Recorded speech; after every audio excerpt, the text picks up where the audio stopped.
খুব সুন্দৰ ঠাই। এয়া কিবাহৰ মাতো শুনিছোঁ। কি কয় এইটো? কি চৰাই বুলি কয় এইটো? কুলি চৰাই। কুলি চৰাইৰো মাত শুনি আছোঁ। আৰু এইবোৰ বাচ্ছাই খেলাৰ কাৰণে ঠাই ৰাখিছে।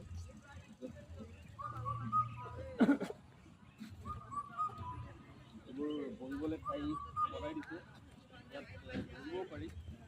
কোনোবাই কাৰোবাৰ গাৰ্লফ্ৰেণ্ড বুলি বা এনেকৈ থাকিলে আহি কিনে অকণমান বহি কিনে অকণমান আমেজ ল'ব পাৰে, অলপমান ৰিলেক্স হ'ব পাৰে, অকণমান আমেজ ল'ব পাৰে, ভাল লাগে। সেই পাহাৰখনো এবাৰ দেখুৱাই দিব পৰা, পিছপিনে এখন ধুনীয়া পাহাৰ এখন আছে।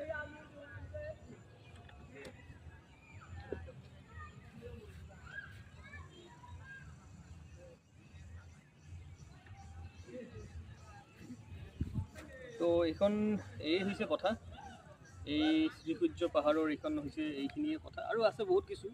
আমি যিমান ষ্টাডি কৰিম, জানিম, সিমান শিকিম, জানিম ইয়াৰে বিষয়ে। এটা সৰু শ্বৰ্ট ভিডিঅ'টো ইমান গোটেইখিনি পোৱা নাযায়, তথাপিও